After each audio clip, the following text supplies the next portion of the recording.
என்னையோட மேலான தமிழ் பெருங்குடி மக்களே, உங்கள் அனைவருக்கும் மேலரசம்பட்டு சமூகத்தின் பணிவான வணக்கங்கள். அன்பு உறவுகளே, நாம் இந்த காணொலியில் பார்க்க இருக்கின்ற மிக முக்கியமான விஐபி தொகுதி சிதம்பரம் பாராளுமன்ற தொகுதி. வாக்கு எண்ணிக்கைக்கு இன்னும் 2 நாட்களே உள்ள நிலையில் 2024 நாடாளுமன்ற தேர்தலில் சிதம்பரம் தொகுதியின் வெற்றி மீண்டும் திருமாவளவன் அவர்களுக்கு சாத்தியமா என்ற கேள்வி எழுந்திருக்கிறது. அதற்கு மிக முக்கியமான காரணம், திருமாவளவன் அவர்கள் ஏற்கனவே சிட்டிங் எம்பியாக அந்த தொகுதியில் இருக்கிறார். நடப்பு 5 ஆண்டுகள் அந்த தொகுதியின் எம்பியாக இருந்தும் அந்த தொகுதி மக்களுக்கு அவர் எந்த சேவையும் ஆற்றவில்லை என்று அந்த தொகுதி மக்கள் வைக்கின்ற அந்த குற்றச்சாட்டை கடைசி நேரத்தில் வாக்குப்பதிவுக்கு 2 நாள் இருந்தபோது முடிந்த அளவிற்கு திமுக கொடுத்த கோடிகளை கொட்டி, ஆதவ் அர்ஜுன் கொடுத்த கோடிகளையும் கொட்டி, சிதம்பரம் தொகுதியில இப்படி பணத்தை கொடுத்து எப்படியாவது நாம் வெற்றி பெற்று விட வேண்டும் என்று மு.க. ஸ்டாலின் அவர்கள் அறிவுறுத்தலின் பேர்ல சிதம்பரம் தொகுதியில இப்படி பணமழை திமுக பொழிந்ததாக. ஆனாலும் கூட சிதம்பரம் தொகுதியில விசிகாவின் வெற்றி என்பது சாத்தியமில்லை என்று சிதம்பரம் தொகுதி வாழ் மக்கள், பெரும்பாலான மக்கள் கூறுகிறார்கள். ஏனென்றால் சமீபத்தில் நான் சிதம்பரம் சென்றிருந்தேன். சிதம்பரம் நான் சென்றபோது பல இடங்களில் மக்களிடம் பேசுகின்ற ஒரு வாய்ப்பு எனக்கு கிடைத்தது. அந்த நேரத்தில் சிதம்பரம் தொகுதி வாழ் பல மக்களிடம் நான் பேசினேன். அந்த மக்கள் கூறியதுதான் எனக்கு உண்மையிலேயே பேர் அதிர்ச்சியாக இருந்தது. சிதம்பரம் தொகுதி வாழ் மக்கள் ஒரு பாவப்பட்ட மக்கள் அப்படின்னு அந்த மக்கள் பேசுறாங்க.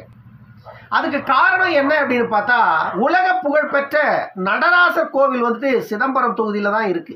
ஆனால் பல ஆயிரக்கணக்கான ஆண்டுகள் வரலாற்றை வைத்துக் கொண்டிருக்கின்ற சிதம்பரம் தொகுதி தனி தொகுதியிலிருந்து பொது தொகுதிக்கு மாற்ற வேண்டும் என்று பெரும்பாலான மக்கள் கோரிக்கை வைக்கிறார்கள். சிதம்பரம் தொகுதி மக்கள், அதுதான் எனக்கு பெரிய ஆச்சரியத்தை ஏற்படுத்தியது.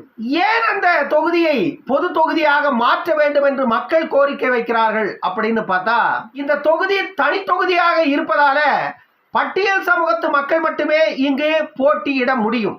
அப்படி போட்டியிட்டு வெற்றி பெறுகிறவர்கள் கூட சிதம்பரம் தொகுதி வாழ் மக்களின் தேவைகளை பூர்த்தி செய்வதற்கு யாரும் முன்வருவதே இல்லை அப்படின்னு சொல்லிட்டு சிதம்பரம் தொகுதி வாழ் மக்கள் நேரடியாகவே சொல்றாங்க. இப்பொழுது சிதம்பரம் தொகுதியின் பாராளுமன்ற உறுப்பினராக இருப்பவர் திருமாவளவன் அவர்கள். அவர் ஒரு கட்சியின் தலைவரும் கூட. கட்சியின் தலைவரே சிதம்பரம் தொகுதியின் நாடாளுமன்ற உறுப்பினராக இருக்கும் பொழுது நீங்கள் அவரிடம் உங்கள் குறைகளை முன்வைத்தால், கோரிக்கையாக நீங்கள் அவரிடம் முன்வைத்தால், கண்டிப்பாக அந்த கோரிக்கையை நிவர்த்தி செய்து கொடுக்க வேண்டிய கடமை, அந்த பொறுப்பு அந்த பாராளுமன்ற உறுப்பினருக்கு இருக்கிறது. அதை அவர் செய்வார் அப்படின்னு நான் சொல்லும் போது, சிதம்பரம் தொகுதியில திருமாவளவன் அவர்கள் தான் எம்பி, ஆனா திருமாவளவனை நாங்க பார்த்ததே இல்லை தொகுதிக்குள்ள அப்படின்னு மக்கள் பேச ஆரம்பிச்சிட்டாங்க. திருமாவளவன் தான் சிதம்பரம் தொகுதியோட எம்பி. எப்ப 2019 வாக்கு கேட்க வந்தாரு, ஊர் ஊரா வந்தாரு, வாக்கு போட்ட நாங்களும். ஆனா ரெண்டாவது இப்பதான் 2024 மீண்டும் வாக்கு கேட்கலாம் சிதம்பரம் தொகுதிக்குள்ள அவர் வராரே தவிர, அவர் எப்பொழுதும் தொகுதி மக்களிடம் தொகுதி மக்களின் பிரச்சனை என்ன என்று திருமாவளவன் அவர்கள் கேட்டதே இல்லை அப்படின்ற ஒரு குற்றச்சாட்டை சிதம்பரம் தொகுதி வாழ் மக்கள் நேரடியா களத்துல வைக்கிறாங்க. சிதம்பரம் தொகுதியை பொறுத்த வரைக்கும் வெற்றி தோல்வியை நிர்ணயிக்கின்றவர்கள் வன்னியர்கள் தான். ஆனால் அந்த தொகுதி தனி தொகுதியாக இருக்கிறது. தனி தொகுதியாக இருப்பதால அந்த தொகுதியில தொடர்ந்து எஸ்சி சமூகத்தை சார்ந்தவர்களுக்கு தான் அங்கு வாய்ப்பு. அப்படி இருக்கும் பொழுது தொடர்ந்து அது திமுகவில் வென்றவர்களாக இருக்கட்டும், காங்கிரஸில் வென்றவர்களாக இருக்கட்டும், அதிமுகவில் வென்றவர்களாக இருக்கட்டும், பாமகவில் வென்றவர்களாக இருக்கட்டும், யாராக இருந்தாலும் அதில் வெல்லுகிறவர்கள் எஸ்சி சமூகத்தை சார்ந்தவர்கள் தான்.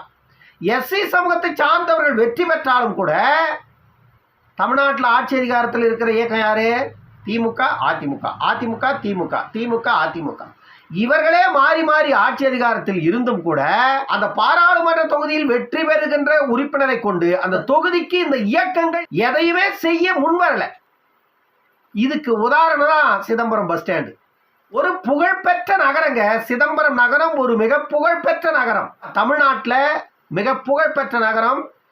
இந்தியாவில் எந்த மூலையில போய் நீங்க பேசுனீங்கனாலே சிதம்பரத்தை பத்தி பேசினா, சிதம்பரம் நடராசர் கோயிலை பற்றி பேசாத மக்கள் இருக்க மாட்டாங்க. சிதம்பரத்தை அறிந்தவர்கள் நடராசர் கோவிலை அறியாமல் இருக்க மாட்டார்கள். அப்படிப்பட்ட ஒரு சிறப்புமிக்க தெய்வ தலமான சிதம்பரத்துல வெற்றி பெறுகின்ற வேட்பாளர் தொகுதியின் வளர்ச்சியை ஒருபோதும் முன்னெடுக்காத ஒரு வேட்பாளரை மீண்டும் மீண்டும் எப்படி அந்த தொகுதி மக்கள் தேர்ந்தெடுப்பார்கள்? இது ஒரு கேள்வி. இரண்டாவதாக, மீண்டும் திருமாவளவனின் வெற்றி சிதம்பரத்தில் தடுக்க முடியாது அப்படின்னு திமுக காரங்களும் இந்த விசிக காரங்களும் தொடர்ந்து பேசிட்டு இருக்காங்க. எழுச்சி தமிழர் தான் அங்கே வெற்றி பெறுவார், மற்றவர்களாம் எழுச்சி தமிழர் கீழே தான் அப்படின்னு அவங்க பேசிட்டு இருக்காங்க. நம்ம என்ன கேட்குறோம்னா, விசிகாவிற்கு 1 விழுக்காடு வாக்கை நீங்கள் வைத்துக்கொண்டு அந்த வாக்கை கொண்டு திமுகவோட கூட்டணியில் இருக்கீங்க. திமுக கூட்டணியில 2 தொகுதிகள் நீங்கள் பெற்றிருக்கிறீர்கள். ஒன்று விழுப்புரம், இன்னொன்று சிதம்பரம். சிதம்பரத்தில் கட்சியின் தலைவர், விழுப்புரத்தில் கட்சியின் பொதுச் செயலாளர். இந்த 2 பேரும் ஏற்கனவே வெற்றி பெற்றீர்கள். மீண்டும் இப்பொழுதும் நீங்கள் களத்தில் இருக்கிறீர்கள். நான் என்ன கேட்கிறேன் அப்படின்னா, சிதம்பரம் பாராளுமன்ற தொகுதியை பொறுத்த வரைக்கும் ஏதோ பேசிட்டு கடந்து போற ஒரு தொகுதி இல்லை. சிதம்பரம் தொகுதியை பொறுத்த வரைக்கும் அது ஒரு விவசாய பூமி. பெரும்பாலான இடங்கள்ல காவிரியின் கடைமடை இணைகிறது சிதம்பரம் தொகுதிக்குள்ள. இப்படி சிதம்பரம் தொகுதி ஒரு சிறப்பு வாய்ந்த தொகுதியாக இருந்தும் கூட எந்த ஒரு அரசின் சலுகையோ அல்லது எந்த ஒரு அரசின் நல்ல திட்டங்களையோ சிதம்பரம் தொகுதியை மேம்படுத்தல அப்படின்னு அந்த தொகுதி வாழ் மக்கள் பேசுறாங்க. அதனால இந்த முறை திருமாவளவன் அவர்கள் தலைகீழாக நின்றாலும் கூட திருமாவளவன் அவர்களுக்கு நாங்கள் வாக்களிப்பதில்லை என்று ஏற்கனவே நாங்கள் முடிவு செய்து விட்டோம்னு அந்த மக்கள் கூறியிருக்கிறார்கள். இப்படி சிதம்பரம் தொகுதியை பொறுத்த வரைக்கும் விசிகாவிற்கு இருப்பது 1 விழுக்காடு வாக்கு. ஆனால் அந்த 1 விழுக்காடு வாக்கை வைத்துக்கொண்டு 2 பாராளுமன்ற தொகுதிகளை நீங்க திமுக கூட்டணியில பெற்றிருக்கிறீர்கள். அதுவும் திருமாவளவன் அவர்கள் திமுக தலைவர் மு.க. ஸ்டாலினிடம் கண்ணீர் விட்டு அந்த தொகுதிகளை பெற்றார். ஏன்னா கடைசியில எல்லாருக்கும் ஒரு தொகுதி தான் கொடுப்பேன் அப்படின்னு மு.க. ஸ்டாலின் அவர்கள் பிடிவாதமாக இருந்தார். அந்த காலகட்டத்தில் கம்யூனிஸ்டுகள் எல்லாம் பேச்சுவார்த்தை நடத்தி கடைசியில் திருமாவளவன் அவர்களுக்கு மீண்டும் 2 தொகுதிகள் ஒதுக்கப்பட்டது. கேட்டதோ 3, கிடைத்தது 2. அதுவாயிற்றும் கிடைத்தது என்று பெருமைப்பட்டுக் கொள்ளுகிறார்கள். அதில் மாற்று கருத்து இல்லை. ஆனால் திமுகவில் இருக்கின்ற அதிகார பலம், ஆட்சி பலம், முதல்வரின் பக்கத்தில் நின்று வாக்கு கேட்கிறோம் என்ற அந்த ஒரு தைரியம், இதையெல்லாம் கொண்டு திருமாவளவன் அவர்கள் மீண்டும் நாம் சிதம்பரத்தில் வெற்றி பெற்று விடலாம் என்று கனவு கண்டு கொண்டிருந்தார். ஆனால் அந்த கனவு பலிக்காது, அது பகல் கனவு. அதே போன்று திமுகவிற்கும் காங்கிரசுக்கும் அந்த தொகுதியில கணிசமான வாக்குகள் இருக்கிறது, அது மறுப்பதற்கு இல்லை. காங்கிரஸ் ஏற்கனவே 3 முறை அந்த தொகுதியில வெற்றி பெற்றிருக்கிறது. அதே போன்று திமுக 3 முறை வெற்றி பெற்றிருக்கிறது. அவர்களுக்கான வாக்கு சதவீதம் என்பது சிதம்பரம் தொகுதியில ஓரளவிற்கு இருக்கிறது. ஆனால் விசிகாவிற்கு அந்த அளவிற்கு வாக்கு இருக்கிறதா என்றால் அது இல்லை. அதுதான் உண்மையும் கூட. அதே போன்று சிதம்பரம் தொகுதியை பொறுத்த வரைக்கும் பாட்டாளி மக்கள் கட்சியின் வாக்கு என்பது இந்த அதிமுக திமுகவிற்கு நிகரான வாக்குகள் அந்த தொகுதியில இருக்கிறது. சிதம்பரம் பாராளுமன்ற தொகுதிக்கு உட்பட்ட சட்டமன்ற தொகுதிகள் அனைத்திலுமே பாமக வலுவாக இருக்கின்ற ஒரு தொகுதி. ஆகையால மக்கள் கடந்த காலங்களில் இருந்ததை போன்று இப்பொழுது இல்லை. இப்பொழுது மக்கள் தெளிவா இருக்கிறாங்க.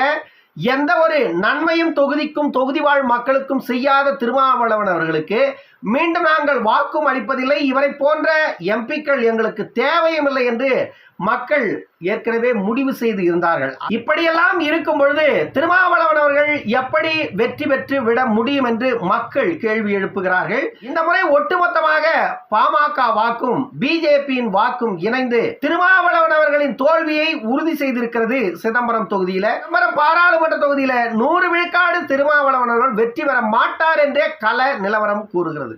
என்ன நடக்கப் போகிறது என்பதை 4ஆம் தேதி பார்த்து விடுவோம்.